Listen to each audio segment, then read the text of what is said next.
ሰላም ጤና ይስጥልን አድማጮቻችን እንደምን ሰንብታችኋል? ሰላምታችን ከያላችሁበት ይድረሳችሁ ያልን ይህ በየሳምንቱ አርብ ተዘጋጅቶ በቀርበላችሁ የሰይፈ ነበልባል የሬዲዮ ፕሮግራም ነው። ሰላም ጤና ይስጥልኝ እንደምንላችኋል ዜና እናሰማለን።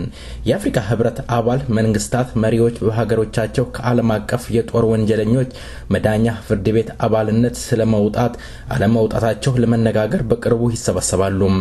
የህብረቱ ባለስልጣናት ዛሬ እንዳስታወቀው የዓለም አቀፍ ፍርድ ቤት አባል የሆኑት የአፍሪካ ሀገራት ከፍርድ ቤቱ ይውጡ የሚለው ሐሳብ እስካሁን ድረስ ግልጽ ድጋፍ የለውም።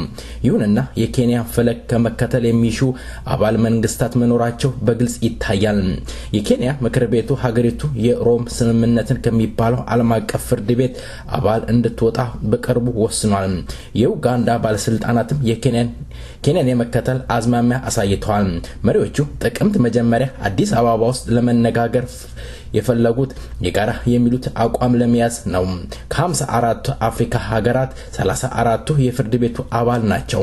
ዓለም አቀፍ ፍርድ ቤቱ የኬንያን መሪዎች በሰው ልጅ ላይ በተፈጸመ ወንጀል ከከሰሰ ወዲህ ብዙ የአፍሪካ መሪዎች ፍርድ ቤቱን በዘረኝነት እየወቀሱ ይገኛል። በሶማሌ የሚገኙ የኢትዮጵያ ወታደሮች በበላይ አለቆቻቸው እየተበደሉ እንዳለ ገለጹ። አንዳንድ የሰራዊት አባላት እንዳሉት ከሆነ የውስጥ ነጻነታችንን እየተነፈገን ነው አሉ።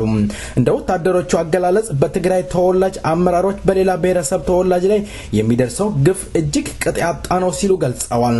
የሌላ ብሔር ተወላጅ ከሆኑ ሕክምናና የተለያየ ጥቅማ ጥቅም ማግኘት እጅግ እንደ ተራራ የከበደ ነው ሲሉ ወታደሮቹ ገልጸዋል። በሶማሌ የሚገኙ የኢትዮጵያ ወታደሮች እንደገለጹት ከሆነ የሌላ ተወላጅ ከሆኑ ሕክምናና የተለያየ ጥቅማ ጥቅም ማግኘት እጅግ እንደ ተራራ ቢከብድም ግን ይሄንን ለማግኘት እጅ መንሻ ጉቦ መክፈል እንዳለባቸው አስረድተዋል። በምስራቅና በምዕራብ ወለጋ ዞን ህዝብና ቄሮ ለወያኔ መንግስት ያላቸውን ተቃውሞ እያሰሙ ነው። በምስራቅና በምዕራብ ወለጋ ዞኖች እያንዳንዱ እንዲሁም በሆሮ ጉድሩ ዞን ውስጥ በኢንጂነር ተስፋዬ ጨመዳ ከመገደል ጋር የተያያዘ የዞኑ ነዋሪዎችና ቄሮ በመቀናጀት በወያኔ ላይ ከፍተኛ ተቃውሞ እያካሄዱ ናቸው። ተቃውሞዎቻቸውን የገለጹት የሀዘን ልብስ በመልበስና ጸጉራቸውን በመላጨት እንዲሁም ገበያ ባለመውጣት ተቃውሞዎቻቸውን አሳይተዋል። የተለያየ መፈክር የያዘ ወረቀቶችም በገበያ ላይ ተበትነዋል።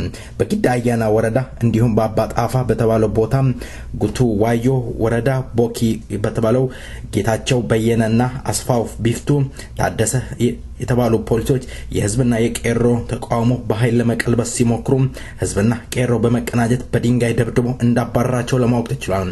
ዜናው በቃ። መልካም ቆይታ ከቀሪ ፕሮግራማችን ጋር።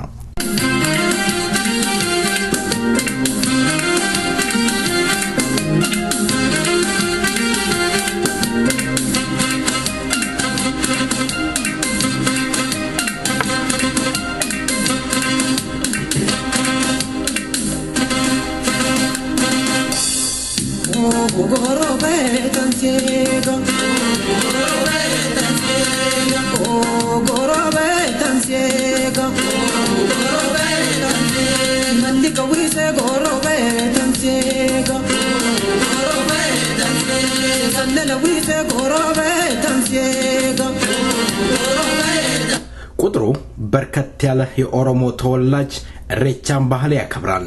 ግን ለምን? ኢሬቻ ባህል ወይስ እምነት ይሆን? ኢሬቻና ዋቄፈታ ልዩነታቸውና አንድነታቸው ምን ይሆን? ሰላምታውን አረሳውም። የተከበራችሁ አድማጮቻችን እንደምን ሰንብታችኋል? እንደምን ከርማችኋል? ዛሬ በዚህ ላይ ሰፋ ያለ ትንታኔ ሊሰጡን የቀረቡት አቶ ተስፋዬ ኬና ይሆናሉ። ከእንግዳዬ ጋር መልካም ቆይታ ጋብዛለሁ። በዚህ ዜማ ቆይታ እንድታደርጉም ጋብዛለሁ። መልካም ቆይታ። Goro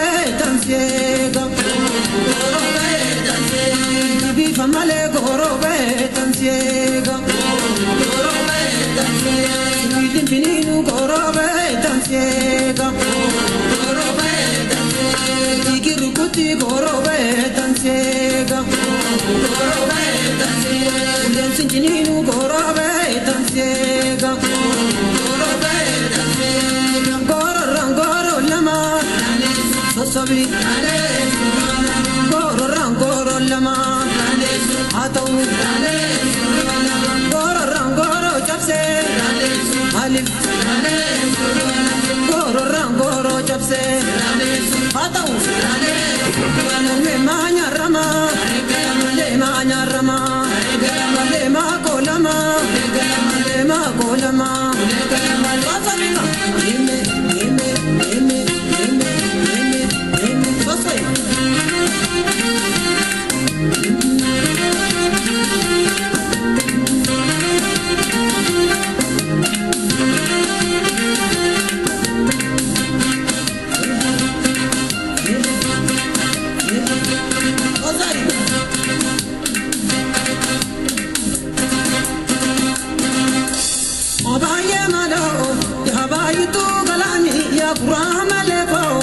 مالي رفو قراني أبايا مالو يا بايتو قلاني يا قرام لكو سمالي رفو قراني أبايا مالو إجرة ما نقلو من كفاري تجرا إلى لجانا مجالو إنك كاني تجرا دلتو بني قلاري Gogabara besaye Jalalo kitte wayare Makubana rate saye Abaye malo Dabayi tu galani Ya kurama leko Simale rafu garane Abaye malo Dabayi tu galani Ya kurama leko Simale rafu garane Ressa menihon ቁጥሩ በርከት ያለ የኦሮሞ ተወላጅ በአገር ቤት ወደ ሆራ ወርዶ ያከብራል።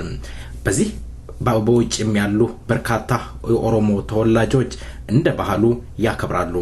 እንግዲህ አቶ ተስፋዬ ኬና ለቃለ መጠይቁ ፈቃደኛ ሆነው ስለቀረቡ በሰይፈ ነበልባል ሬዲዮ ዝግጅት ክፍልና እንዲሁም በአድማጮች ስም ከልብ አመሰግናለሁ። ኢዮብ እኔ በጣም አመሰግናለሁ ለዚህ ተግባርና የኦሮሞን ታላቅ በዓል ጉባኤ ሬሳና ዳራ ቀበናን አስመልክተ የተቻለውን ያክል እንድገልጽ የጋበዝከኝ በመሆኑ ለአንተና ለሰይፈ ነበልባል ሬዲዮ እኔም ምስጋናዬን አቀርባለሁ። መልካም አመሰግናለሁ። እንግዲህ ቀደም መግቢያ ላይ ተቀሻዋለሁ ሬቻ ምንድነው? አሁን እርሶ ሲገልጹት ሬሳና ጉባ ዳራ ቀቀበና የሚባል ነገር አለ። ምንድናቸው እነዚህ ነገሮች? እነዚህ ነገሮች ጥልቅ የሆኑ ምስጢሮችና ባህላዊ ክንውኖች ናቸው። በእርግጥ በዚህ አጭር ጊዜ ገልጾ መግለጹ አስቸጋሪ ቢሆንም የሚቻለውን ያክል መግለጽ ያክል ሬሳ ጉባ እና ዳራ ቀበና አንድ አካል አንድ ላይ ሊመጡ የሚችሉ በተለያየ ጊዜ በየራሳቸው ሊከናወኑ የሚችሉ የኦሮሞ ለግዛር በምስጋና የሚቀርብበት በኦሮሞ ባህል ምስጋና ለግዛር የሚቀርብበት ሆኖ በዚህ ሰዓት የምንገልጸው ግን በዚህ ሰዓት የሚከበረውን እንደመሆኑ እነዚህ ሶስቱ ታላላቅ ነገሮች ጉባ ሬሳና ዳራ ቀበና አንድ ላይ የሚመጡበትና አንድ ላይ የሚከበሩበት የሚከናወኑበት ጊዜ ነው የሚሆነው። በየራሳቸው በጥቅል አንድ ላይ የሚመጡ ቢሆንም በየራሳቸው ክንውን አላቸውና ትንሽ ሰፋ ያለውን ምናልባት በሌሎች በሚታነሳቸው ጥያቄዎች ላይ የምናገኘው ሊሆን ስለሚችል ጥቅል ነገሮችን ከእያንዳንዱ እስኪ ልጥቀስ። በዚህ ከክረምት ወደ በጋ ወይም ከክረምት ወደ ብራ በምንተላለፍበት በዚህ ወቅት ክረምት ወደ በጋ ወይም ወደ ብራ በሚለወጥበት ጊዜ መጀመሪያ የሚከበረው ጉባ ነው። ጉባ ባጭሩ እንደሚታወቀው ሳይሆን ረጅም ፕሮሰስ አለው። ምናልባት ከአንድ ወር ጊዜ በላይ ሂደት ያለው ነገር ከኋላውና ከፊቱ የሚመጡ ነገሮች አሉ እና የጉባ ስርዓት የሚጀምረው ሙከጣባ በሚባል ክንውን ነው የሚሆነው። ሙከጣባ ማለት በአማርኛ ለመግለጽ የጉባ ወይንም የዘመን መለወጫ መዳረሻ ጊዜ መቃረሙን የሚያሳይ ዋና የደመራ ዋና እንጨቶች ወይም ደግሞ ቋኖች ማለት እንደማለት ነው። ይሄ በመንደሩ አንድ ላይ ተሰባስቦ የደመራን ወይንም የጉባን ስርዓት በሚፈጽሙ የመንደሩ አንጋፋ ሰው የሚቆም ነው። ይሄ ቋሚ የሚቆመው ምናልባት ከነሐሴ 12 እስከ 18 ባለው ጊዜ ውስጥ ነው። ቀኖቹ ሊወሰኑ የሚችሉት በየኮከብ ቆጠራ እንደገጠመ ነው። ምናልባት ይሄ የሚገጥመው ከ12 ከነሐሴ 12 እስከ 18 ባለው ጊዜ ውስጥ ነው። ነሐሴ 12 ሊሆን ይችላል፣ ነሐሴ 18 ሊሆን ይችላል፣ ወይንም በመሃል ባሉት ከ12 እስከ 18 ባሉት አንደኛው ቀን ሊሆን ይችላል እና ከዚህ ጊዜ ጀምሮ የጉባ ስርዓት ይጀምራል ማለት ነው። ዋዜማው ይጀምራል ማለት ነው። ተግባራዊ ክንውኖቹ ከዚህ ጀምሮ የሚቀጥሉ ነው የሚሆነው። ጉባ ይሄ ሙቀዳባ ወይም ደግሞ ቋሚ እንጨት በመንደሩ አንጋፋ ሰው ከቆመ በኋላ ቁጥሩን ልግለጽ። ይሄ ቋሚ እንጨት ቁጥሩ 5፣ 7 ወይንም 9 ሊሆን ይችላል። እሱ ከቆመ በኋላ ልጆች የዋሽንት ጨዋታ ይጀምራሉ። ጅራፍ እያጮሁ መጫወት ይጀምራሉ። በአፋቸውን በእጃቸው እየመቱ የሚወጣ ዜማ አለ። በቃል ለመግለጽ ስለሚያስቸግር በተግባር ባሳየው እኔም በልጅነት የተጫወተ ያለፍኩ ስለሆነ በተግባር ባሳየው ይሻላል። እንደዚህ ነው የሚወጣው ድምፅ።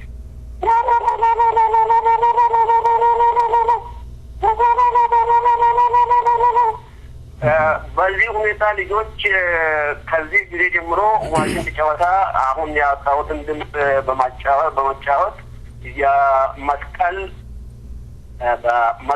የሚባለው አሁን እንደወርዱ አሁን እንደጠራሁት አይደለም። አመስቀላ ነው ቃሉ። እንደ የኦርቶዶክስ ቃል መስቀል ብሎ የምጠቀመው ሳይሆን በኦሮምኛ አመስቀላ ነው። አመስቀላ የተባለበት ምክንያት ለዚህ በዓል በተለያየ ጊዜ ተመላልሶ ተደጋግሞ ይታረዳል። አሁንም እረዱ እንደማለት ነው ትርጉሙ።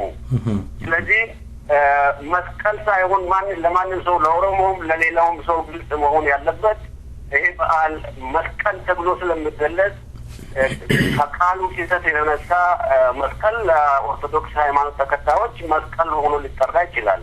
እነሱ የራሳቸው ትርጉም አላቸው ለራሳቸው መስቀል። ለእኛ ግን ጉባ ወይንም አመስቀላ ነው የሚሆነው። አጥሮ ሲጠራ አመስቀላ ተብሎ ነው የሚታወቀው። ስለዚህ የአመስቀላ በዓል ዋዜማ መዳረሱን ልጆች በዚህ ሁኔታ በዋሽንት ጨዋታና አሁን ባወጣሁት ድምፅ አይነት እንደገና ጅራፍ በማጮህ ይጀምሩታል። እነዚህ ዝግጅት ሌላም አለ። ልጆች የችቦ ቆረጣ ተግባር ላይ ይሰማራሉ። ችቦ የሚቆረጠው ከሙቀዳባ ወይንም ደግሞ ቋሚ የመስቀላ ቋሚ የጉባ ቋሚ እንጨት ከተተከለ በኋላ ከቆመ በኋላ ማግስት ጀምሮ ነው የሚሆነው። የችቦ ቆረጣ የተመረጡ ዛፎች ናቸው፣ እንጨቶች ናቸው የሚቆረጡት። ኩሳዬ ተብሎ የሚታወቅ ካለ እኔ በነበርኩበት አካባቢ በተወለድኩበት አካባቢ በስፋት አለ ኩሳዬ የሚባል። እሱ ከሌለ ደግሞ ሶየማ የሚባል። ይህን በአማርኛ ለመግለጽ አስቸጋሪ ነው። ኢዮብ እንደነገርኩ ይህንን የኦሮሞን ባህላዊ ሴቶች ለመግለጽ አማርኛ በጣም አቅም ያንሰዋል። ግን አንተ ባሳሰብከኝ መሰረት ኦሮምኛ ለመስማት እድሉ የሌላቸው ሰዎች መስማት የሚችሉበት ሁኔታ ለመፍጠር ቻንስ እድል ለመስጠት ለባልቆ መሰረት የተቀበልኩት ሆኖ አስፈላጊ የሆኑ ወርዶችን በኦሮምኛ ነው የሚጠቀመው። ይሄንን እንግዲህ ግንዛቤ ውስጥ አድማጮቻችን እንዳያደርጉት ነው። ሶየማ ኩሳኤ እነዚህ ሁለቱ ከሌሉ ደግሞ የወይራ ጫፎች ደረቅ የወይራ ጫፎች ወይም ሌሎች ለዚህ የሚመቹ ይዘጋጃሉ። አንድ ወር ሙሉ ሲዘጋጁ በልጆች ሲዘጋጁ ነው የሚቆዩት። ወደ ጉባ ከመምጣቴ በፊት እንግዲህ ዝግጅቶቹ ዋዜማው በዚህ አይነት ሁኔታ ይቆያል።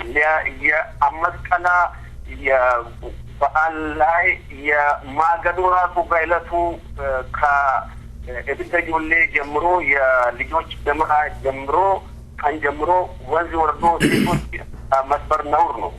ስለዚህ አስቀድሞ ይዘጋጃል። ይሄ የአመስቀላ ማገዶ የሚዘጋጀው ተፈልጦ ነው የሚዘጋጀው። በወንዶች ነው፣ በሴቶች ሳይሆን በወንዶች ነው ተፈልጦ የሚዘጋጀው። ደመራ ብለን ስንል ሁለት አይነት ደመራ ነው የሚተከለው የሚደረገው። የልጆች ደመራ አለ፣ የአዋቂዎች ደመራ አለ። የአዋቂዎች ደመራ በመንደሩ አንድ አካባቢ ባሉ መንደር ሰዎች በጋራ በተወሰነ ቦታ ቦታው የሚመረጥበት ከፍ ያለ ቦታ ሊሆን ይችላል። በዛፍ የተከበበ ቦታ የተወሰኑ ታዋቂ ዛፎች እንደ ሶምቦ፣ በብርሳ፣ ኤጀርሳ የተለያዩ ነገሮች ባሉበት አካባቢ ነው የሚመረጠው። አንዴ ከተጀመረበት ጊዜ ጀምሮ አያት ቦታው ቋሚ ሆኖ ይቆያል። የልጆች ደመራ ደግሞ ልጆች ባሉበት ደጃፍ ሁሉ ነው የሚሆነው። ስለዚህ የአዋቂዎች የአመስቀላ ቋሚ እንጨት ከቆመ ጊዜ ጀምሮ የልጆችም ቋሚ እንጨት በደመራ ቋሚ በየበራፍ ይቆማል ማለት ነው። ምናልባት ይህን ዝርዝሩን በጣም ሰፊ ስለሚሆን እስከ ደመራ ዕለት ድረስ በጣም ሰፊ ስለሚሆን አልፈን ብናገኘው ይሻላል። በጣም ረጅም ጊዜ እንዳልወስድ አመስቀላ እንግዲህ ወይንም ደመራ በዚህ ሁኔታ ተጀምሮ የዕለት ሲደርስ ቋሚ እንጨት ያቆመው አንጋፋ ሰው ደመራውን በማዘጋጀት ወይም ደመራውን በማቅረብ ድርሻ አይገደድም። ግን የአካባቢ ሰዎች በሙሉ እዛ አካባቢ እዛ ቦታ ላይ ደመራ የሚለኩሱ ችቦ የሚለኩሱ የአካባቢ የመንደሩ ነዋሪዎች በሙሉ ኦመራ የሚባል ወይም ደግሞ ለደመራ የሚያገለግል እንጨት ያቀርባሉ። የመንደሩ አንጋፋ ሰው ደመራውን ሞቲ ወይም ደግሞ የቋሚ እንጨቱን ያቆመው ሰው ተግባሩ በርጩማ ወጥቶለት እዛ ምጅሪ ወይም ደግሞ የደመራ ቦታ ላይ ተቀምጦ ማን ደመራ እንዳመጣ ማን እንዳላቀረበ መቆጣጠር ነው የሚሆነው። የመንደሩ ሰው በሙሉ የደመራ እንጨት ያቀርባል። እዚህ ደመራ እንጨትን በማቅረብ ላይ የሚቆረጡ እንጨቶች አሁንም ጥንቃቄ የሚደረግበት ነው። ዝም ብሎ እንጨት አይቆረጥም። ለደመራ የሚቆረጥ እንጨት ተቆርጦ መልሶ ሊበቅል የሚችል ነው። ለምሳሌ እንደ ጥድ የመሰለ ዛፍ አይቆረጥም። ምክንያቱም ጥድ አንዴ ከግንዱ ከተቆረጠ መልሶ አይበቅልም። ስለዚህ እሱ ክልክል ነው። እሱ ቆርጦ መጠቀም ክልክል ነው። የሚቆርጡት ከጥድ መጠቀም የደመራ ዛፍን መጠቀም ካስፈለገ ቅርንጫፉን ነው። ቅርንጫፉን በዛው በኩል በዛው በአጋጣሚ መመልመልም ይሆናል በደንብ እንዲያድግ ቅርንጫፉን ነው የሚጠቀሙት። ከዛ ውጪ ሶሌ፣ ብልባዬ የሚባሉ ሌሎች ወይም ደግሞ ግራር እንደሚታወቀው በጣም ከፍተኛ ቦታ በመሸፈን ከፍተኛ ጥላ የሚሰጥ በተለይ ለእንስሳት በበጋ ወቅት ጠለላ በመሆን ጥላ በመሆን የሚያገለግል በመሆኑ እሱ በጥንቃቄ ነው ቅርንጫፉ ከተወሰነ አካባቢ የሚቆረጥ። ሌላ ነገር ከሌለ ሶሌ እና የተለያዩ ነገሮች ነው ተቆርጦ ተመልሶ በቀላሉ በቅሎ ሊተኩ የሚችሉ እንጨቶች ናቸው የሚቆረጡት። ዝም ብሎ የሚደርቅ ተቆርጦ የማይበቅል ደርቆ የሚቀር እንጨት ክልክል ነው፣ አይቆረጥም። እዚህ ላይ አቶ ተስፋዬ አንድ ነገር ምናልባት ግልጽ እንዲያደርጉት የምፈልገው ነገር አለ። ሙካዳባ ላይ ለምሳሌ ባንዳንድ አካባቢ ሙካዳባ የሚባል ለምሳሌ ቀደም እንደገለጹት የተመረጡ እንጨቶች ይደረጋሉ እንደ በተለይ መሃል ላይ የሚቆም አለ እንደ ምንድነው እንደ ኤጀርሳ ወይም እንደ ወይራ የሚደረግ ነገር አለ ያንን የሚያቆመው እንግዲህ በደንብ እንዲያብራሩ የሚፈልገው እዛ ጋር የተመረጠ አንጋፋ የሆነው ሰው ያንን እንጨት ቀድሞ ያቆማል ከዛም በኋላም ደግሞ ችቦን የሚለኩሰው የሚችለው ወይም ዳመራ የሚለኩስ የሚችለው የአንጋፋ ሰው ነው እንግዲህ ባየሁት እንዳየሁት ማለት ነው ከዛም በኋላ እዛ አካባቢ ያለው ነዋሪ እንዳለ እንደሚያበራ ነው እኔ እስካየሁት ድረስ ልገልጽሎት የምፈልገውና ይሄን ነገር አንድ ላይ ይሄዳል እንደው ቢያብራሩት ቀደም ሲሉ ወንበር ወጥቶለት ተቀምጦ ችቦ ማን እንዳመጣ ማን እንዳላመጣ ይቆጣጣራል ስላሉት ምናልባት ለየት ያለ ስለመሰለኝ ነው ኖ አይደለም ችቦ ላይ አልደረስኩም ችቦ ስርዓቱ ላይ አልደረስኩም እስካሁን ምገልጽ ያለሁት የደመራውን ስርዓት ኦመራ ነው የሚባለው በኦሮምኛ ደመራ ማለት ቋሚ እንጨቱ በአንጋፋ ሰው የቆሙ 9 ወይም 7 ወይም 5 ቋሚ እንጨት አለ ለዋዜማው የመስቀል በዓል እየደረሰ ለመሆኑ አመልካች የዋዜማ ስርዓት ቋሚ እንጨቶች ናቸው እነዛ በርግጥ ይሄን ቋሚ እንጨት አሁን አንተ ቅድም እንዳልከው የተመረጡ እንጨቶች በአንጋፋው ተመርጦ የሚቆም ነው እነሱ ከማከላቸው መሃል የሚቆመው በጣም በቁመቱ ረዘም ሆኖ ነው የሚቆመው ወደ ኋላ በምን ምክንያት እንደሆነ ወደ ኋላ እንመጣበታለን አንጋፋው ኦመራ ያልኩት ደመራውን ነው ኦመራውን አሁን ከቋሚ እንጨቱ ተደራቢ ሆኖ ለችቦ ማቀጣጣ የሚያገለግሉ እንጨቶችን የመንደሩ ሰዎች የማቅረብ በእለቱ በደመራው ዕለት የማቅረብ ግዴታ አለባቸው ግዴታቸውን የመደሩ ሰዎች ሁሉ በእኩል ደረጃ መወጣታቸውን አንጋፎ የመንደሩ አንጋፋ ሰው በጡማ ወጥቶለት በደመራ ቦታ ላይ ተቀምጦ ይቆጣጠራል እሱ የደመራ እንጨትን የማምጣት ግዴታ የለበትም ምክንያቱም አስቀድሞ የቋሚ እንጨቱን የማቆም ተግባሩን ተወጥቷልና የሚል አይነት ነው የገለጽኩት እና የተለየ ነገር አይደለም አንተ ባልከውና እኔ ያልኩ ያለሁት መሀከል የተለየ ነገር አይደለም ምናልባት ትንሽ ልዩነቶች በየአካባቢው ሊኖር ይችላል ግን ተመሳሳይ የሆነ ነገር ነው የምፈጸመው ዞሮ ስላስረዘምኩት መሰለኝ ነገሩ ባጠቃለው ይሻላል ጉባን በሚመለከት ደመራ ግልጽ እንዲሆን ፈልጌያለሁ ብዬ ያልኩት የነበረው ምንድነው አንዳንድ ጊዜ ኦሮሞ መሀልን ስለዚህ የተሳሳተ ትርጉም የሚሰጡ ኦሮሞዎች አሉ ለምሳሌ ባለፈው አንድ በጣም ተወዳጅ የሆነ መጽሐፍ ተደርሷል The Tragedy of Human Rights የሚል በአንድ የኛ ሰው የኦሮሞ ሰው የተጻፈ መጽሐፍ አለ እዚህ መጽሐፍ ውስጥ አመስቀላ በዓል የአበሾች ወይንም ደግሞ የኦርቶዶክስ እምነት ተከታዮች እንደሆነ አድርጎ ነው የተረዳው ምናልባት እሱ አመለካከቱ የመጣው የገዢው ስርዓት በኦሮሞ የደን ሀብት ላይ ያደረሰውን ውድመት አይቶ ያደገ ስለሆነ ከዛ ተነስቶ ሊሆን ይችላል ነገር ግን አመስቀላ የኦሮሞ በዓል እንጂ የሌላ ሰው በዓል አይደለም ወደ ኋላ ልንገልጸው እንችላለን ለደመራ ሲጠቀሙ ለደን ጭፍጨፋ ምንም አይነት አስተዋጽኦ አያበረክትም የደመራ የአመስቀላ በዓል በርግጥ እንጨት ተቆርጦ ዛፎች ተቆርጦ አገልግሎት ላይ ይውላሉ ዛፎች በሚቆረጡበት ጊዜ ቅድም እንደገለጽኩት በጥንቃቄ ነው የሚቆረጡ መልሶ መብቀል በሚችሉበት ሁኔታ ነው የሚቆረጡ ለዚህ ለደመራ አገልግሎት የሚውል እንጨት ከተቆረጠ በኋላ ምናልባት በሚቀጥለው ዓመት መልሶ ባይደርስ ለሚቀጥለው 2 ዓመት መልሶ ይደርሳል ሲደርስ አንድ እንጨት ተቆርጦ የነበረው 3 4 5 6 7 እስከ 10 ሆኖ ይበቅላል ስለዚህ የኦሮሞ ለደን እንክብካቤ የማድረግ ብልህ አመለካከቱ እዚህም ቦታ የተጠበቀ ነው ስለዚህ አሁን ይህንን መጽሐፍ የጠቀስኩት በአመስቀላ ምክንያት አመት በጣም ከፍተኛ የደም ጭፍጨፋ ይደረጋል። ይህን የደም ጭፍጨፋ የሚያደርጉት በኦርቶዶክስ ሃይማኖት የኦርቶዶክስ ሃይማኖት የተስፋፋበት አካባቢ የሚኖሩ ኦሮሞ የሸዋ ኦሮሞዎች በእነሱ እየተመሩ አስተዋጽኦ አድርጓል እንደማለት ነው። እዚህ መጽሐፍ ላይ የተገለጸው በእውነት መጽሐፉ ተወዳጅ ነው እንዳልኩ ብዙ ታሪኮችን አስረድተዋል።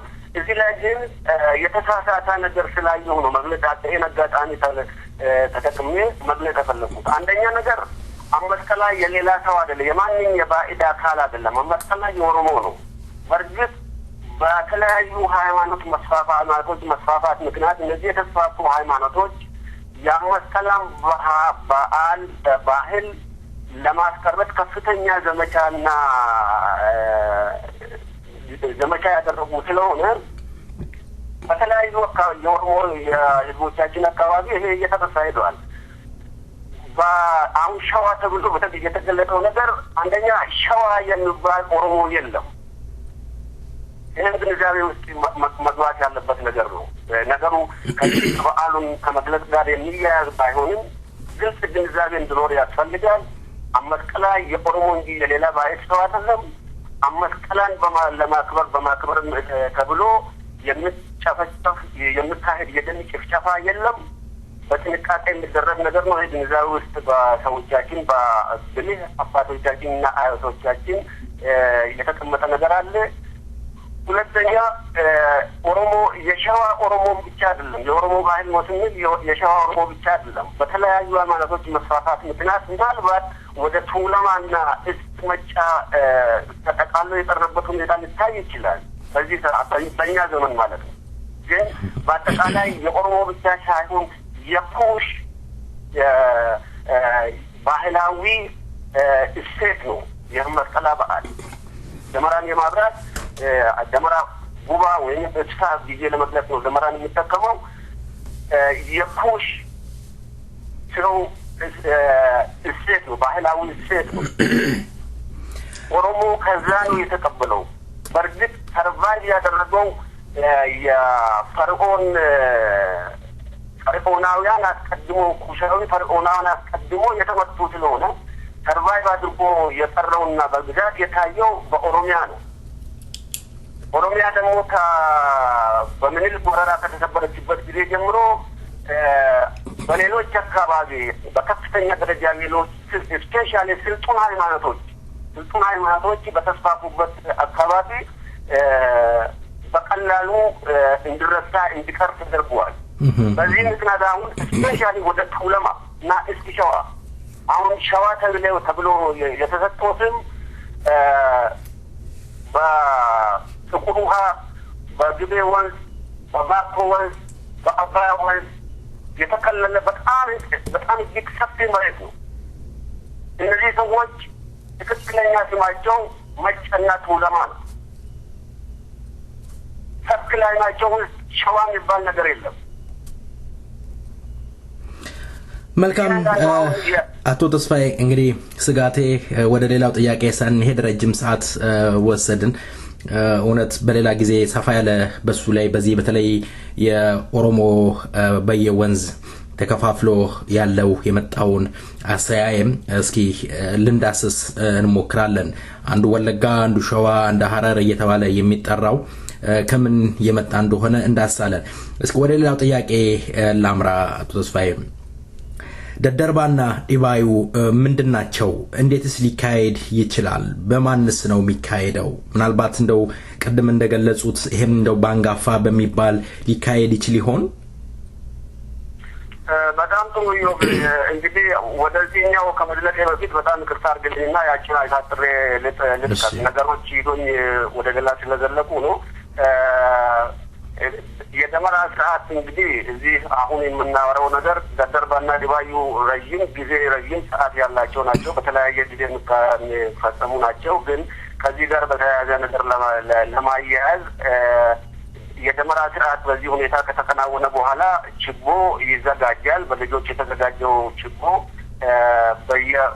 በቤተሰብ መጠን ቁጥር ታስሮ ይዘጋጃል። ከዛ ችቦ ወደ ደመራ ወደ ተዘጋጀበት ከየቤቱ ይወጣል ችቦ በሚወጣበት ጊዜ ራሱ የችቦ ማውጫ ሰዓት ሲደርስ ልጆች ዋሽንት ይነፋሉ ወይም ይጠቀማሉ ቀድም በአፍ በየአፍ መጥቼ ያወጣሁት ድምፅ በማውጣት ምልክት ይሰጣሉ ከዛ በኋላ የአካባቢ ሰው ችቦውን ይዞ ይመጣል በደመራ በተዘጋጀበት አካባቢ ሁሉ ዙሮ ይቀመጣል በሙሉ ሰው እዛ አካባቢ መጠቀም ያለበት ሰው እዛ እስኪደርስ ድረስ ይቀመጣል በሙሉ ሰው ተሰባስቦ መድረሱ ከተረጋገጠ በኋላ ቅድም እንዳልከው አንጋፋው የመንደሩ ሰው ተነስቶ ደመራውን ዞሮ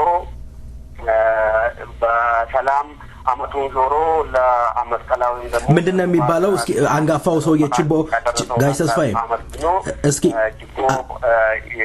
ያስቀምጣል አይሎክስም ዞሮ ከተደረገ በኋላ ያስቀምጣል ምንድነው የሚባለው ይሄኛው ምንድነው የሚባለው በኦሮምኛ አንጋፋው ሰውዬ ሲዞር ችቦን ሲዞር ምን ይያለ ነው የሚለው እስኪ ይልሉኛል እርሶ አዎ ከዘመን ዘመን ያሸጋገርከን አምላክ እግዚአብሔር ተመስገን ምስጋና ይድረስህ የጨለማውን የክረምት ወቅት አሳልፈ ለብርሃን የብራ ወቅት በማሸጋገር ምስጋና ላንተ ይሁን ከነ ልጆቻችን ከነ ቤተሰቦቻችን ከነ መንደሮቻችን ከነ ሀገራችን ሰላም አድርገን በሰላም ይሄን ዘመን በማሸጋገር ተመስገን ለተመተሸጋግረን ደግሞ በሰላም እንድንኖር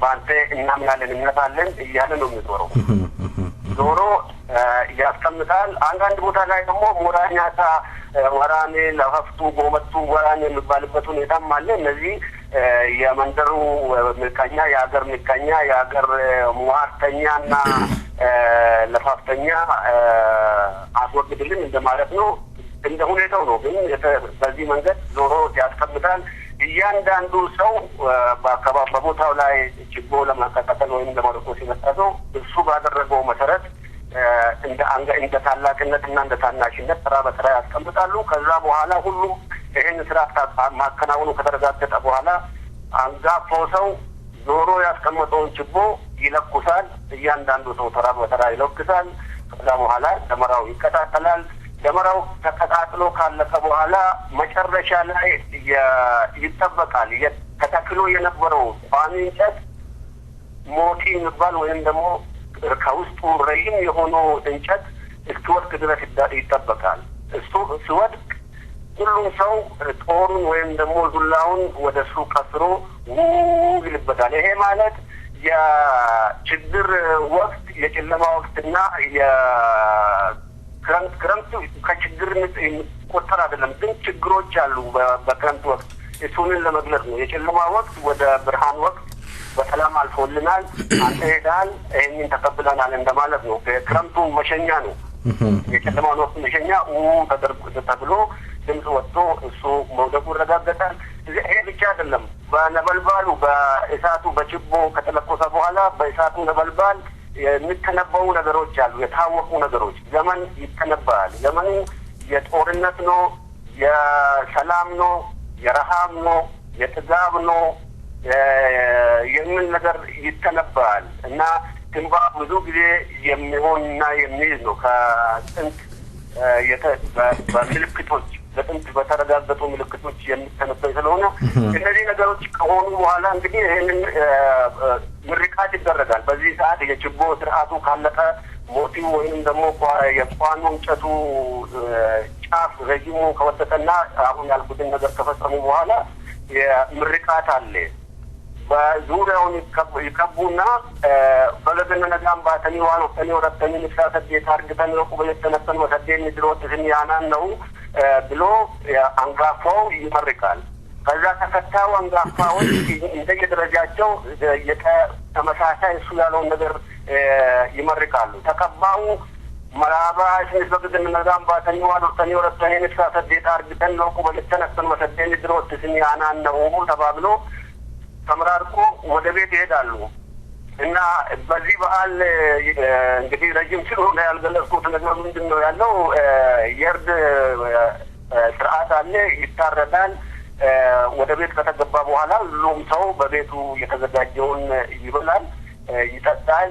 በበነጋታው ነው ወደ ደመራው ቦታ ሰው ይመለሳል። ጠዋት ፀሐይ እንደወጣች ወደ ደመራ ቦታ ሁሉም ሰው ይመለሳል። በአጋጣሚ የልጆችን ደመራ ከወላጆች ትልቅ ሰዎች ደመራ 2 ቀን አስቀድሞ ተፈጽሟል። በተመሳሳይ ነገር ነው እንግዲህ በየደጃፉ የሚፈጽመው። ልጆች አበባና አባቦ ያዘጋጃሉ። አበባ ማለት ይሄ አዳ አበባ የሚባል ሳይሆን የአዳ አበባ አዳ የሚባል የአበባ ሳር አለ። እሱንን አዘጋጅቶ ወደ ደመራው ቦታ ንግሪ ነው የሚባለው። ወደ ንግሪ ይወጣሉ። አዋቂዎች አካባቢውን ዞሮ ይቀመጣሉ። ልጆች አበባውን ይሰጣሉ። ልጆች አበባ በሚሰጡበት ጊዜ ከታላቅ ወደ ታናሽ ነው እየዞሩ ጀምሮ የሚሰጡት። ይመረቃሉ። ልጆች አበባ በሚሰጡበት ጊዜ ትከሻና እጅ ስሞ ነው የሚሰጡት። ጉርሙ ጀባዱ ጉዳቱ ልቡ ጤረቱ ተብሎ ይመረቃሉ። ጠንካራ ሁን፣ ረጅም ዕድሜ ይስጥህ፣ ይደግ ከመንደግ ተብሎ ይመረቃሉ። ልጆች አበባ ሰጡ ከጨረሱ በኋላ አዋቂዎችን እንደ ደረጃቸው ታናናሽ አዋቂዎች ለታላላቅ አዋቂዎች ተነስቶ ይሰጣሉ። ከዛ በኋላ ወደ ቤት መመለስ አለ። እንደገና አሁን ይሄን ከሰጡ በኋላ ወደ ቤት ከመመለሳቸው በፊት የደመራውን ቦታ ይዞሩና የምርቃ ስርዓት ደግሞ የደመራ ስርዓት የሬፈና የሬሰ ንግሪ የሚባል እዚህ ላይ ነው የሚፈጸመው። የደመራውን ቦታ ዞሮ ይመራረቃሉ። ምረቃቱ እንደዚህ ነው የሚባለው። እስኔ ቢሳይ በከፋ ቀበነ እስኔ ቢሳይ በከፋ ቀበነ ብራነ ዳዳ ወራና ጀላባ አደዱ ኩባ ጀላባ አደድ ቤ ጀላባ ዘዶ ከላ ቢክሎ ከላ ኢሞ ከላ ነው ከላ ሳኦ ከላ ተብሎ ይመረቃል። ራሶች ሽማግሌዎች ከመረቁ በኋላ ልጆች የሰጧቸውን አበባ ይዞ በሁለት እጃቸው ይዛሉ። ተቀምጦ አንዱን የአንድ እጅ አበባ ያስቀምጣሉ በቦታው ላይ። የአንደኛውን እጅ አበባ ይዞ በአንድ ጣታቸው የደመራውን የደመራው የተቀጣጠለበት ቦታ አመዱን በአንድ ጣት ቀኝ ጣታቸው ነክቶ ግንባራቸውን ያስነካሉ። ይሄ ትርጉሙ ግንባር ለመጠንከር ረዥም ዕድሜ ለመኖር የሚያስችል ተብሎ ነው የሚታሰበው። ይህን ከፈጸሙ በኋላ የአንድ እጅ አበባቸውን ይዞ ወደ ቤታቸው ነው የሚገቡት። ወደ ቤታቸው ገብቶ በልቶ ጠጥቶ እንደገና ወደ ሸንጎ ይመለሱና ወደ ጦር ቦታ ይመለሱና የሚዘጋጅ በግ ወይንም ፍየል ወይንም የተለየ ነገር ይመጣል። ከየቤቱ የሚበላና የሚጠጣ ምጁ የሚባል ይመጣል። ምጁ የሚጠጣ የሚባለው በአብዛኛው የሚታወቀው የኦሮሞ ጠላ ወይም ቡቁሪ የሚባል ነው። የኦሮሞ ፈርሶ ወይም ቡቁሪ የሚባል ነው። እንጀራ እና የሚበላበት እና የሚበላ ነገር ይመጣል። ከዛ በግ ይታረዳል፣ ይጠበሳል። ከምግቡ ከመጠጡ ሰው ከመብላቱ በፊት የታረደውን ከመቀመሱ በፊት እሬሳ ላይ በጠዋት ልመና ስርዓት ላይ እሬሳ ተግባር ሲፈጽሙ ተቀምጦ ቲቶ የተነሱት እሬሳ ላይ ደደርባ ይደረጋል። ደደርባ ማለት ከተገኘው ምግብ ከታረደው ስጋ ሁሉ ትንሽ ትንሽ ሰው ሳይቀምስ ይወረወራል እዛ እሬሳ ላይ። ከዛ በኋላ ኢባዩ ይደረጋል። ኢባዩ ማለት ከፈሳሹ ከሚጠጣው ነገር ከወተት ከጠጅ ዳዲ የምንለው ወይም ደግሞ ከፈርሶ ኦሮሞ ከቡቁሪ ትንሽ ትንሽ እንዲፈስ ይደረጋል። የኢባዩና የደደርባ ስርዓት ማለት ይሄ ነው። ይሄ ለምንድን ነው የሚደረገው የሚል ጥያቄ ሊመጣ ይችላል። ለምንድን ነው ደደርባና ኢባዩ የሚደረግ? መተዴቢ ነው። መተዴቢ ማለት እግዚአብሔር ከሰጣቸው በጣም ታላላቅ ነገሮች፣ ታላላቅ ብዙ ምግቦች፣ ብዙ ሀብቶች፣ ብዙ የኑሮ እሴቶች ለሱ ምስጋና ሲባል አንተ ለሰጠህን ማመስገኛ መንገዳችን ተብሎ የሚደረግ ነው። መተዴቢ ሲባል ሌላ ነገር በዚህ በጣም ጥልቅ የሆነ ምስጢር የተሰጠን ነገር አለ። መተዴቢ ማለት ለዛር የማመስገኛ መንገድ ከመጠቀሚያ መንገድ ሌላም የሚከናወን ነገር አለ። ለምሳሌ ጉማ እርቅ ላይ የጉማ ስርዓት ላይ ሰዎች ተጣልቶ በሚታረቁበት ጊዜ ላይ ካሳ ይወሰናል። ካሳ በሚወሰንበት ጊዜ የተበዳው በጣም ለመካስ ከፍተኛ የካሳ መጠን በከብት ለሚወሰን ሊሆን ይችላል፣ በብር የሚወሰን ሊሆን ይችላል። 100,000 ለጉማ ተግባር ተወስኖ ከሆነ የጉማ ሽማግሌዎች ወስኖ ከሆነ ጉማ የሚያቀርበው ሰው የበዳይ ወገን 120,000 ሊሰጥ ይችላል። 120,000 የተከፈለው ተበዳይ 120,000 አይደለም የሚወስደው፣ ምናልባት 70,000 80,000 ወይም 60,000 ነው የሚወስደው። መልሶ መስጠት አለበት። ይሄ ለምንድን ነው የሚደረገው? የካሳ ከፋይ ቤተሰብም ድሀ መናጢ ሆኖ እንዳይቀር ተመልሶ መሰጠት ያለበት ነገር ነው እና ይሄንን ያለማድረግ ሰፉ መስበር ነው የሚሆነው። ሰፉ መስበር ደግሞ ወንጀል ነው የሚሆነው። ይሄንን ማድረግ ሰው ካለ ከአካባቢው ህብረተሰብ ወይም በራሱ ለሚድረስ የሚጠላ ነው የሚሆነው። በዚህ ምክንያት ይሄንን ለዛር ምስጋና ከማቅረቢያ መንገድ ሌላም ብዙ በውስጥ ማህበራዊ ህይወቶችን ማስተካከያና ሰላማዊ ተግባራትን መጠበቂያ የፍቅርና ወዳጅነትን ማቆያ መንገድን መጠቀሚያ ነው የሚሆነው። ይሄ ኢባዩና ደደርባ ገልጬ ከሆነ እንግዲህ ባጭሩ ይሄ ነው። መልካም። እስኪ በዚህ ዜማ እረፍት እናደርጋለን። ኢሬቻና ዋቄፈና አንድነትና ወይም ልዩነታቸው ምን ይሆን? ከዚህ ዜማ በኋላ እንመለሳለን። መልካም ቆይታ።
መልካም ጥሩ ዜማ ነው። ከአካለን ሰዓት አንፃር ነው ዜማውን ያሳጠር ነው። አቶ ተስፋዬ ኢሬቻ እንግዲህ እንደሚታወቀው ወደ በተለይ በኢትዮጵያ ያሉ በርካታ የኦሮሞ ተወላጆች ወደ ቢሾፍቱ ሄደው የሚያደርጉት ስርዓት አለ። ኢሬቻ ምንድነው? ኢሬቻ በመሰረቱ ባህል ነው። የኦሮሞ ታላቅ በዓል ነው። ኢሬቻ እንዳልከው ወደ አሁን አመታዊ የኢሬቻ በዓል የኢሬቻ ስርዓት በየደረጃው ነው የሚደረገው። በመንደር ሊደረግ ይችላል፣ በአካባቢ ሊደረግ ይችላል፣ እንደገና ደግሞ በሀገር ደረጃ በኔሽን ደረጃ ሊደረግ ይችላል። አሁን የመንደሩን ቅድም የገለጽኩልህ ሊገልጸው ይችላል። የኢሬቻ ምጅሪ ብዬ የገለጽኩልህ የመንደሩን ሊገልጸው ይችላል። በወንዝ አካባቢ ወርዶ የመንደሩ ያለው ሰው በአካባቢው ባለው ወንዝ አካባቢ ሄዶ ለእግዚአብሔር ሳርና አበባ ይዞ ለእግዚአብሔር ምስጋና ማቅረብ ይችላል። ወደ ወንዝ አካባቢ ሄዳል ስንል ግልጽ መሆን ያለበት ወንዝ ለመለመን ይሄዳል ማለት አይደለም። ወንዝ መቼም እንደሚታወቀው ውሃ የሚፈስበት ነው። ውሃ ደግሞ የህይወት መሰረት ነው።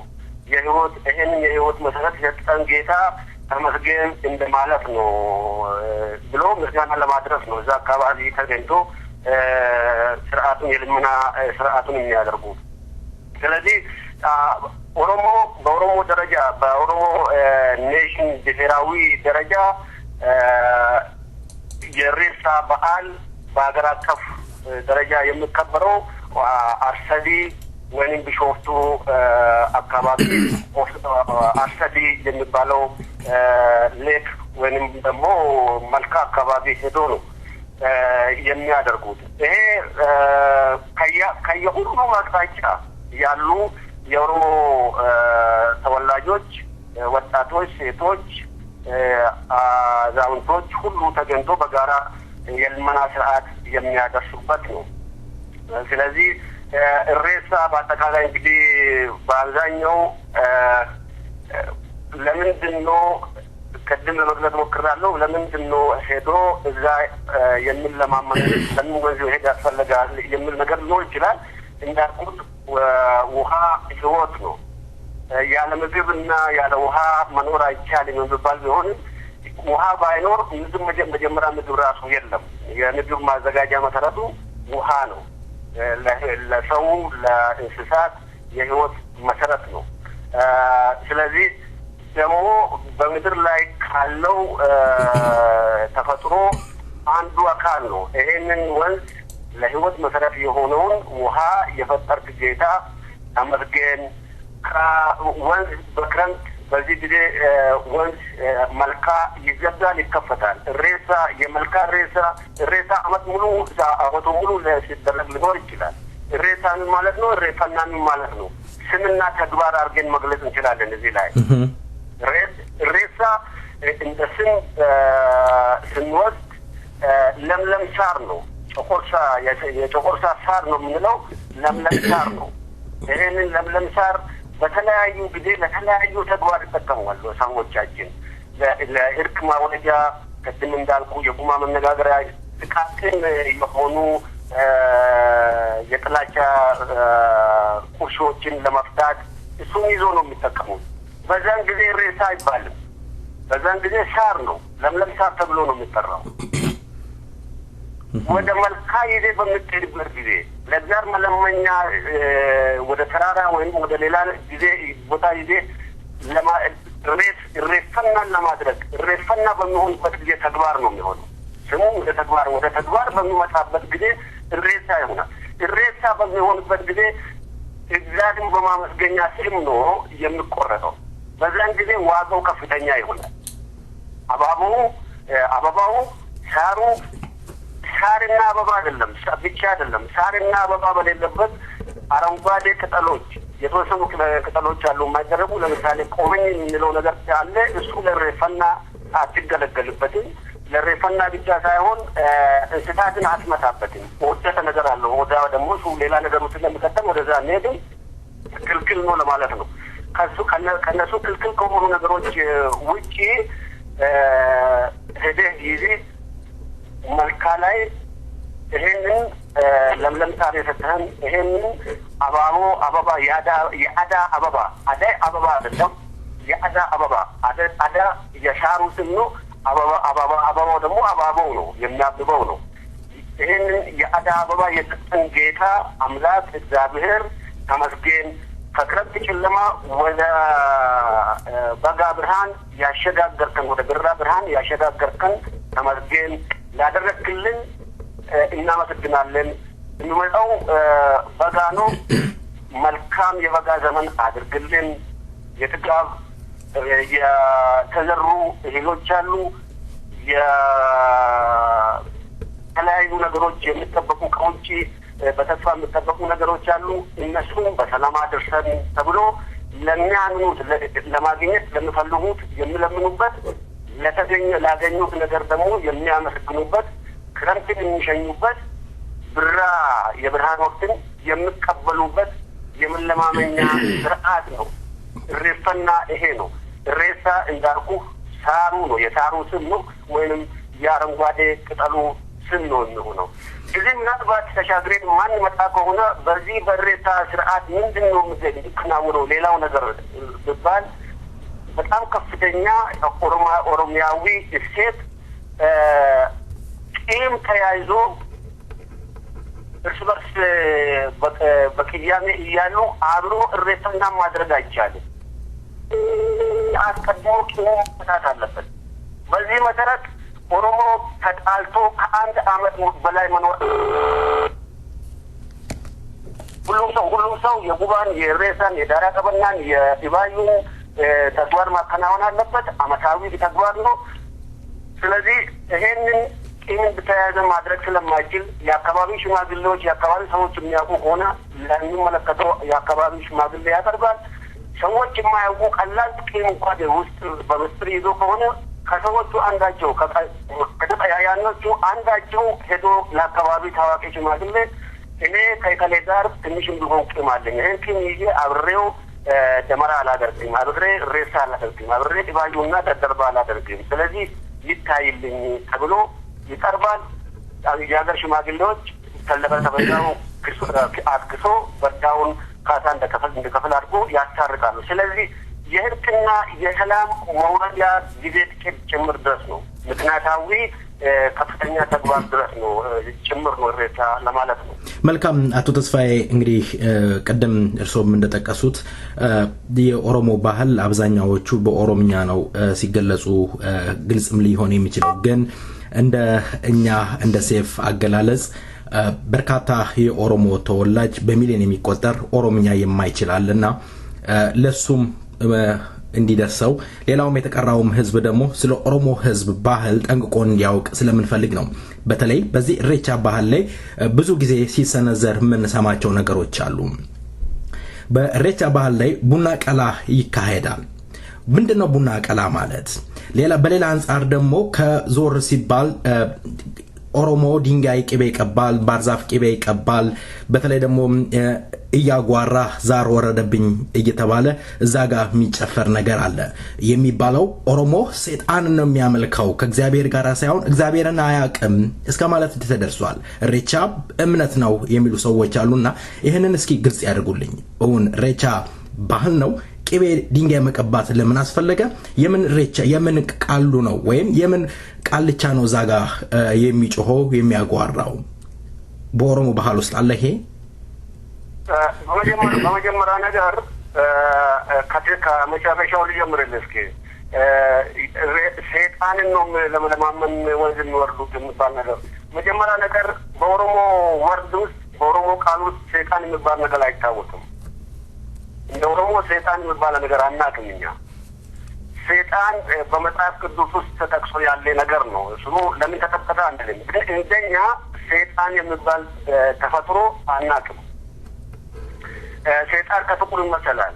በኦሮሞ ዘንድ ጥቁር የተከበረ ነገር ነው።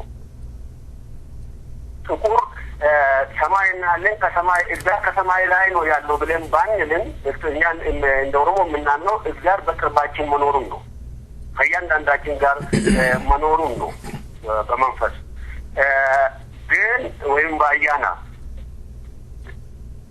እንደ ምናልባት እንደ ኦሮሞ ከሰይጣናዊ ተግባር ተብሎ እኛ ሰይጣን አናውቅም ብያለሁ። መጥፎ ስራዎችን ነው፣ ተንኮሎችን ነው፣ ደባዎችን ነው፣ ያመነን መክዳትን ነው፣ የሰው ልጅን ያለ አግባብ መግደልን ነው፣ መቀማትን ነው፣ ዝሙትነትን ነው። እንደ ሰይጣናዊ ተግባር ተብሎ እንደምናው ሰይጣን ባናቀም ሰይጣናዊ ተግባር ተብሎ ሲነገር የምንሰማውን አይነት የምናውቀው እኛ ይሄን ተግባር ነው። ሰይጣን ተፈጥሮ የሚባል ነገር አናውቅም። ስለዚህ ለሰይጣን መለማመን የሚባል ነገር በኦሮሞ ውስጥ የለም። መጀመሪያ ነገር ቃሉ የለም። በኦሮምኛ አሁን ፈልጌ ሰይጣን የሚል ነገር ትርጉም አታገኝለትም። ስለዚህ እኛ ሰይጣን አናውቅም ነው ሰይጣንን በሚመለከት። ሁለተኛ ነገር ቅቤ ኦሮሞ የሚቀባው ሙዳ እንደ ሙዳ ነው የሚጠቀመው። ለሙዳ ነው የሚጠቀመው። ሙዳ ማለት ለአባገዳን ባል ሲቀበል ወይም ደግሞ አባገዳ ሲሾም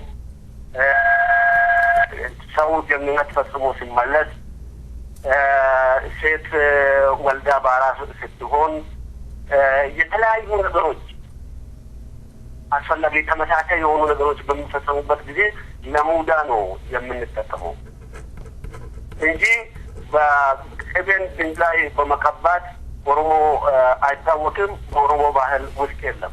ዛ ይወርዳል በሬሳ ቦታ ላይ አንዳንድ ጊዜ እኔን አይቼ ሊሆን ይችላል። ግን እሱ የኦሮሞ ዛር ነው ማለት አችልም።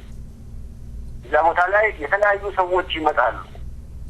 በኦሮሞ ለማንም የኦሮሞ ባህላዊ ቦታ ወይም ደግሞ የተለያዩ እንደዚህ አይነት ኦኬሽን ቦታዎች ለማንም ክልክል አይደለም። እንደምታውቀው ደግሞ ኦሮሚያ ውስጥ ማንም ሰው ይኖራል በነፃነት። ስለዚህ እዛ ቦታ ላይ መጥቶ እዛ የሚወርድበት የኦሮሞ ሰው ነው ማለት በጣም አስቸጋሪ ነው የሚሆነው። ስለዚህ አቶ ተስፋዬ እዚህ ላይ ላስቆሞት እያሉኝ ያሉት ኦሮሞ ድንጋይ ቅቤ አይቀባም፣ ዛርም እዛ ጋር የሚወርደው በኦሮሞ ባህል ክልክል ነው፣ ኦሮሞን አይወክለውም ነው እያሉኝ ያሉት። እሺ ይቀጥሉ። ስለዚህ ይሄንን በሚመለከት ቡናቃላ ብሌላልከው ቡና በመሰረቱ በኦሮሞ እጅግ ከፍተኛ ቦታ ነው ያለው፣ የተከበረ ቦታ ነው ያለው። በቡና እንዳልኩ እለት በእለት ለዛር ምስጋና በኦሮሞ በቡና ሰረሞኒ ይቀርባል፣ እንግዳ ይስተናገድበታል። በተለያዩ ነገሮች ይጠቀምበታል። ቡና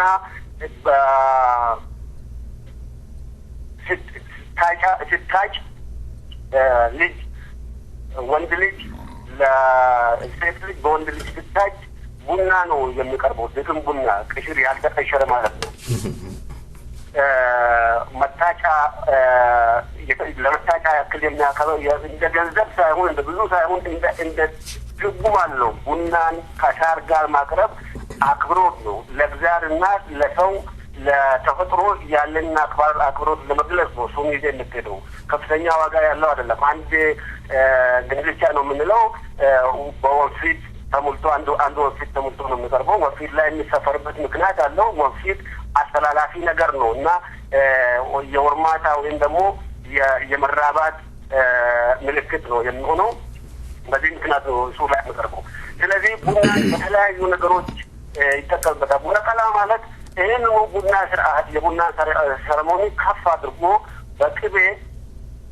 በቅቤ አብስሎ በወተት አድርጎ እርግጠኛ ነኝ ብዙ ዲቴል ባልሄድ ይሻለኛል። ያየሁትን ያክል ነው የምገልጸው። ምክንያቱም ይሄ ጥልቅ የሆነ ምስጢር አለው እና የሚችለውን ያክል ነው የማቀርበው። ቡናቃላ በቡና ሰረሞኒ የልመና የእግዚአብሔር ምስጋና የማቅረቢያ ከፍተኛው ደረጃ በቡና ደረጃ ከፍተኛው ደረጃ ብዬ ገልጸው ይሻለኛል። በዚህ ላይ ዲቴል ባለድ ይሻለኛል። ብዙም ጥልቅ እውቀት የለኝም። መልካም፣ በጣም ጥሩ። እንግዲህ ዋቄፈና አለ። ዋቄፈና እንደሚታወቀው በክርስቲያኑም ሆነ በሙስሊሙ ማህበረሰብ ብዙም ተቀባይነት እንደሌለው ነው የሚታየውና ዋቄፈታ ማለት ምንድነው? ዋቄፈታ እንደው እንደ ሙስሊሙም ቁርአን እንደ ክርስቲያኑም እንደው መጽሐፍ ቅዱስ ወይም ባይብል ይኖረው ይሆን? ምንድነው ዋቄፈታ ማለት?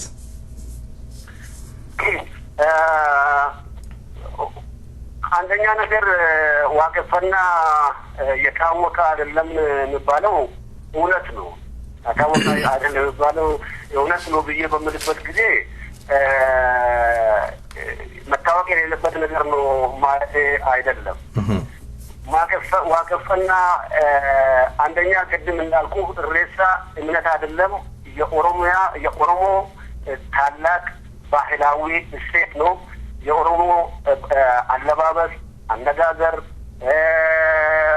ከፍተኛ የሆኑ የክብር እቃዎች እንደ ቦኩ፣ እንደ ጫጩ፣ እንደ ጨሌ የተለያዩ ነገሮች ታላላቅ ሰዎቻችን ራሳቸው ታላላቅ ምረቃዎች የሚደረጉበት ቦታ ነው፣ የሚታዩበት ቦታ ነው እና እንደ ከለቻ ወጥቶ የሚታዩበት ቦታ ነው።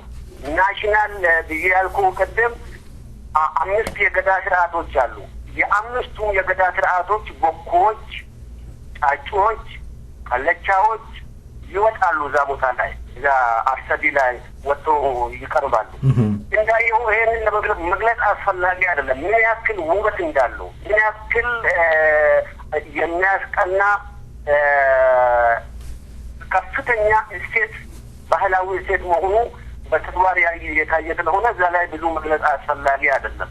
ስለዚህ ወደዚህ ተመልሼ መግለጽ የፈለኩት እያንዳንዱ ኦሮሞ በፖለቲካ እምነት በሃይማኖት እምነት የተለያየ ሊሆን ይችላል። ማንም ሰው ይሄን ነገር እምነት ነው ብሎ የሚሸሽ ከሆነ ይሄ የኦሮሞነት መገለጫ ነው። ከኦሮሞነት በፊት ደግሞ ምንም ነገር ፖለቲካ አልመጣም፣ እምነት አልመጣም። ሰው ማንም ኦሮሞ ሲወለድ እንደማንም ሰው ራሱን ሆኖ ነው የተወለደው። ከተወለደ በኋላ ነው እስላም፣ ክርስቲያን ወይንም ዋቀፈና ራሱ ሊሆን የሚችለው። ስለዚህ እሬሳና ጉባ ዳራ ቀበና ብለን ቅድም የዘረዘርናቸው የኦሮሞ ባህላዊ የጋራ እሴት ነው። ስለዚህ ማንም ሰው ከዚህ በእምነት ሰበብ፣ በፖለቲካ ሰበብ ወይም በሌላ አመለካከት ሰበብ ራሱን ማግለል ሞኝነት ነው የሚሆነው። ሌሎች ነገሮቻችንን፣ ሌሎች መሬታችንን ወይንም ደግሞ ሌሎች ትልልቅ ነገሮቻችንን ያጣነው በኃይል ነው፣ በጠላት ወረራ ነው ብለን ኮምፕሌን ልናደርግ እንችላለን። ግን ይሄንን ከዚህ ራሳችንን የምናገል ከሆነ ይሄንን ሀብታችንን ያጣነው በራሳችን ሞኝነት ነው ብሎ መግለጹ የሚበጅ ይመስለኛል። ማንም ሰው የሌላ እኔ አሁን ነገ ዛሬ ባሉበት ነኝ፣ ነገ ሌላ እምነት ልቀበል ይችላለሁ። ግን ኦሮሞነቴን መለወጥ አልችልም። ኦሮሞነቴን ለውጬ ሌላ እምነት የምቀበል ከሆነ እኔ አርቲፊሻል ነኝ ማለት ነው። ከሰውነት ሚዛን ወጥቼ ከሰውነት ቫሊዩ ወጥቼ አርቲፊሻል ሮቦት ነው የሚሆነው ማለት ነው። ስለዚህ ይሄ እዛ ላይ በመጀመሪያ ነገር ሬሳ ጉባ ዳራ ቀበና እምነት ሳይሆን የኦሮሞ የጋራ ባህላዊ እሴት መሆኑን ካስረገጥን ዋቅፈና የታወቀ አይደለም የሚባለው በዚህ ዘመን በዚህ ዘመን እንደምናየው እንደ ኦሮሞ መጀመሪያ ነገር የኦሮሞ የተለያዩ ብዙ መብቶች፣ ሀብቶች ኦሮሞ ራሱ ማንነቱ በተገቢ መጠን የታወቀ ነው ማለት አስቸጋሪ ነው ዛሬ። ስለዚህ ኦሮሞ ካጣችው በጣም ትላልቅ ነገሮች የገዳ ስርዓት ሲሰበር የተሰበረው ዋቅፈና አብሮ የተሰበረ ነገር ነው። በመጀመሪያ ነገር ግን በዓለም ላይ ያሉ እምነቶች መነሻውና ምንጩ የዋቅፈና እምነት ነው። ሙሴ በፈርዖን ቤት ነው ያደገው። በፈርዖኖች ቤት እንዳደገ የታወቀ ነው ደግሞ ልጅነቱ እስከ አዋቂነቱ በፈርዖን ቤት አድጎ የዋቅፈና ስርዓት አካሄድ ዲሲፕሊን ተምሮ ነው ወገኖቹን ሰብስቦ ወንዝ ተሻግሮ ወደ ፍልስጤም ምድር ሄደ። አቶ ተስፋይ እዚህ ጋር ላስቆሞት ነው እያሉኝ ያሉት ዋቄፈታ ከባቢል ጋር ይገናኛል ነው እያሉኝ ያሉት። የዋቄፈታ ዶክትሪን ምንድን ነው? ዋቄፈታ አማኙ ነው። ዋቄፈና እምነቱ ነው። ምንድን ነው ዶክትሪኑ? ዶክትሪኑ በአንድ እግዚአብሔር ማመን ነው። በዋቃ ማመን ነው። ከዋቃ በላይ ምንም ነገር የለም የሚል እምነት ነው በግልጽ እና ጭር አባባል። ስለዚህ አሁን አልታወቀም የምለውን ለመግለጽ ነው በጣም ያሰፋው። ማስፋት ሳይሆን ግልጽ ስለሰው ግልጽ እንዲሆን ስለፈለኩ ነው። አሁን እያሉኝ ያሉት በአንድ እግዚአብሔር የሚያምን ነው ማለት ነው። ቀደም በአንድ እግዚአብሔር ከዛ በታች እኛንና ዛሬን የሚያገናኝ የለም። ከእግዚአብሔር በላይ ደግሞ ምንም ነገር የለም። ስለዚህ ምንድነው ለምሳሌ ቀደም እንደተጠቀስኩት በሙስሊሙ ዘንድ ቁርአን አለ፣ በክርስቲያኑ ደግሞ መጽሐፍ ቅዱስ አለ። ምናልባት እንደ ዋቄፈና እንደዚህ ነገሮች ይኖሩት ይሆን? በመሰረቱ አሁን እየተጻፉ ለዋቃ ተመስገን ነውና እየተጻፉ ያሉ ነገሮች አሉ። አሁን ተጀምሯል። ግን ከማንም በላይ አሁን በርግጥ ጉዳት እየደረሰበት ነው። ምክንያቱም ላብረሮቻችን አያንቶቻችን ናቸው። ታላላቅ ሰዎቻችን ሽማግሌዎቻችን ናቸው። እነሱ ከማንም ከተጻፉ መጽሐፎች በላይ ስለ ዋቄፈና ጥልቅ እውቀትና መግለጽ የሚችል አንደበት አላቸው። በርግጥ በጊዜ ደርሰን መጠቀም ባለመቻላችን አንዳንዶቻቸው እያመለጡን ነው። ስለዚህ በወረቀት ላይ የተጻፈ ነገር ቀድሞ ባይኖረን አሁን እየተጻፉ ያሉ ነገሮች አሉ ብያለሁ። ቀድሞ በወረቀት ላይ ከተጻፉ በላይ በሰው ልብ ባዋቂዎቻችን ባያንቶቻችን በሽማግሌዎቻችን ልብ የተጻፈ እጅግ ጥልቅ የሆነ የዋቅፍና መሰረታዊ እምነት መርሆችና ሂደቶች አሉ። ስለዚህ የጽሁፍ ድሀ አይደለም ማለት አይደለም። እሱ ይጻፋል፣ ተጀምሯል፣ ይጻፋል። በተገቢው መጠን አስፈላጊ ሆኖ ሲገኝ እየተጻፈ ነው፣ ወደፊት ይጻፋል። እንዳልኩ እንግዲህ ወደ ዛል አልታወቀም በሚባለው ልምጣ የእምነቶች ሁሉ የዚህ ዓለም እምነቶች ሁሉ መሰረቱ የዋቅፍና እምነት ነው። ሙሴ ነው እምነቶችን ያስፋፋው። ሙሴ ከፈርዖኖች ቤት የዋቅፍናን ዲሲፕሊንና መርህ ከተካነ በኋላ ወገኖቹን ነጻ ለማውጣት ይዞ ወደ ፍልስጤም ምድር የተሻገረ ጊዜ የዋቅፍናን እምነት መሰረቶችን ነው በጽሁፍ ለዘመዶቹ ማስተማሪያ ያስቀመጠው። ከዛ ከሙሴ ከኦሪት ዘፍጥረት ነው አዳዲስ የኦርቶዶክስ እምነቶች፣ አዳዲስ የካቶሊክ እምነቶች፣ ከዛ በኋላ ነው የቁርአን ወይም ደግሞ የእስላም እምነት የመጣው። መሰረቱ ግን ወደ ኋላ ሄዶ ማንም ሰው የዋቅፍናን እምነት ስርዓት ምንጭ ያደረገ መሰረት ነው ያለው ለማለት ነው። አተከባበሩ ይለያል። እኛ እንደምንለው የተለየ ነገር ነው። እኛ አሁን የምናቀርበው የቅድም ያለማመን ስርዓት የተለየ መንገድ ነው። ሌሎች የተለየ መንገድ ሊኖራቸው ይችላል። ግን ታዋቂነቱ ይሄን ያክል ነው። ለምንድን ነው በዚህ ዘመን እኛ እናንተ የማናውቀው የሚል ጥያቄ ሊነሳ ይችላል። ኮሎኒዝም ነው የቆየው። የዋቅፍናን ስርዓት ገዳ ሲሰበርና በባዕዳን አስተዳደር ገዳ ተቀብሮ የባዕዳን አስተዳደር ሲስፋፋበት ዋቅፍናም ተቀብሮ የባዕዳን እምነት ነው የተዘረጋበት። ስለዚህ ከ130 ዓመት በኋላ ስቲል አሁንም በጭቆና ስር ነው ያለው፣ ነጻ አልወጣም። ከ130 ዓመት በኋላ ይህንን ያክል በእኔና በአንተ መካከል ስለ ዋቅፍና ሀሳብ መለዋወጥ መቻል የዋቅፍናን ምን ያክል ታላቅነትና ጥልቀት ያመለክታል። ወደፊት ደግሞ እንግዲህ አሁን የተጀመረው ነገር ተስፋፍቶ እና አድጎ ቦታውን ያገኛል የሚል እምነት ነው ያለን። አቶ ተስፋዬ ዋቄና በእውነቱ ስለሰጡኝ ሰፋ ያለ የስለ ኢሬቻ ባህል እንዲሁም ስለ ዲባዩ ስለ ደደርባ በእውነቱ እጅግ ማራኪ ነው። እንግዲህ አጭር ጊዜ ሆነ፣ በወደፊት ሰፋ ያለ ፕሮግራም ይዘን እንግዲህ እንቀጥላለን። ለዛሬው ከልብ አመሰግናለሁ። እስኪ ይመርቁን። እስኪ በኢሬቻ ምንድነው የሚባለው? መርቀውን እስኪ እንሰነባበት። ጥሩ እንግዲህ በጣም ትንሽ ደቂቃ ካለ ምናልባት ይሄንን ትንሽ አጭር መልዕክት ለማስተላለፍ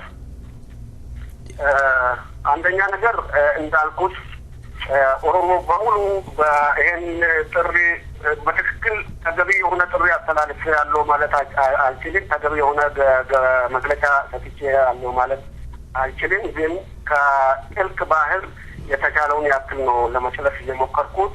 ስለዚህ ኦሮሞ ማንኛውም ኦሮሞ ስፔሻሊ ባህሉንና ባህሉን በሚመለከት ማንነቱን በሚመለከት ራሱን እንዲሆን ለመሆን ሞክር ጥሪ አስተላልፋለሁ። ሁለተኛ ነገር ኢሬቻ በዓል በዚህ ፊታችን እየተከበረ ነው፣ ውጭ ሀገርም ሀገር ቤትም እና ማንም ኦሮሞ ሃይማኖት ሳይለይ ተሳታፊ በራሱ ባህላዊ እሴት ላይ ተሳታፊ እንዲሆን ጥሪ ያደርጋለሁ። ከዛ ውጪ ኢሬቻ በዓል በእኛ በአትላንታ በ28 ነው የሚከበረው። ጉባ በ27 ነው የሚከበረው። ሰዓቱ 6 ሰዓት PM ነው። አድራሻው 1685 ኤድንበርግ ድራይቭ ተከር ጆርጂያ 30084። ሁለተኛ ጉባ ከታራ ቀበና በ28 ጠዋት 9 ሰዓት ነው አድራሻው። ከላይ የገለጽኩት አድራሻ ነው የሚሆነው። ኢሬቻ መልካ በ28 2 ሰዓት በአድራሻ 720 አምብሪክ ሮድ ላይ 2 ሰዓት PM ወይም 2 ሰዓት ከዋሬ ቦዳ ተገናኝተን ወይም ወላድኔ ወደ ኦሮሚያ ልመልሳው ይቻላል። sa'alama waaree booda galma teessoo torba digdama Hambrick Road irratti qabu irratti walagarree gara malkaa irreessaa Stone Mountain qophaa'etti deemuuf waan jirruufi Oromoonni fi firoottan Oromoo Joorjiyaaf naannootti jiraatan akka nu argamanii affeerra gara biraan uffannaan aadaa Oromoo yoo danda'ame filatamaadha. Ta'a kabajuu aadaa Oromooti kun akka yaada keessa galuu barbaanna. Yoo teessoo dabalataa barbaadame 4-4-5-5-2-4-3 yookiin 4-4-5-8 4-2-5-3 nu qunnamuu dandeessu. Nu bira duwwaa sun ta'e iddoo irreetti kabajamu hundumatti akka Kaanaadaa taanee yookiin sana caallee akka kabajnee yaada qaba. Kanarraa kan eebba kan jettee eebba akka adda addaatti Oromoon hin eebbisan immoo namoonni foloo godhuu qaba. Keessumaa yaadannoo obbo Fayyisaa Waldaa Maanu'eel maanguddoo beekamoodha. Akka isaanii yoo ta'uu baate illee akka isaan eebbisanitti godhan barbaada.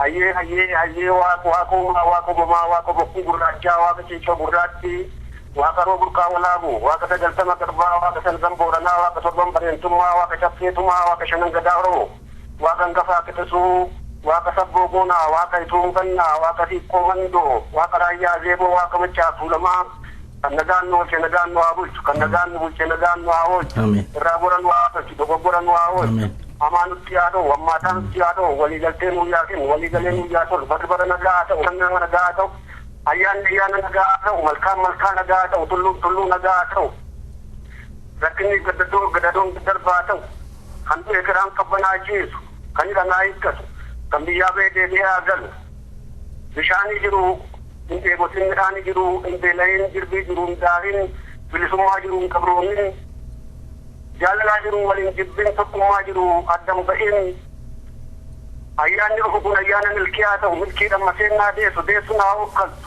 kan dhalataa guddatu kan guddataa beeku beekanaa bulu bobba'anaa galu dorrobaanaa dhalu jabbiinaa burraa korni cirree haa ta'u rimaan akkee haa ta'u koraa badhaadhaa akkojii baay'ataa waaqa qabbaa bulaa jiraadhaa akka saabdoo lalisaa lafa qabbaa amman beekun eebbisee amma qabuun waan kennu yaa tolu gadi roobaa nagaa gadaan kuufaa gabbinaa gabbisi hawaas አሜን እግዚአብሔር ይስጥልኝ አቶ ተስፋዬ ዋቄና በሰይፈ ነበልባል ሬዲዮን ዝግጅት ክፍልና እንዲሁም በአድማጮቼ ስም ደግሜ አመሰግናለሁ መልካም ጊዜ እንዲሆንላችሁ እመኛለሁ በጣም እግዚአብሔር ይስጥልኝ አመሰግናለሁ እዩ በጣም በርቱ እንግዲህ እናንተ ስራ ተግባር በጣም የሚያኩራ ነው ከዚህ በላይ እንደምትበረቱ እንግዲህ እናምናለን እኛም ከጎናችሁ እንሆናለን በተቻለ መጠን እግዚአብሔር ይስጥልኝ መልካም ጊዜ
የተከበራችሁ አድማጮቻችን እንግዲህ እንደምን ዋላችሁ ብለን የጀመርነው ፕሮግራም ደህና ሁኑ ብለን እንሰናበት ነው እስከ ሳምንት መልካም ሳምንት ቸር ወሬ ያሰማን ሰላም ሁኑ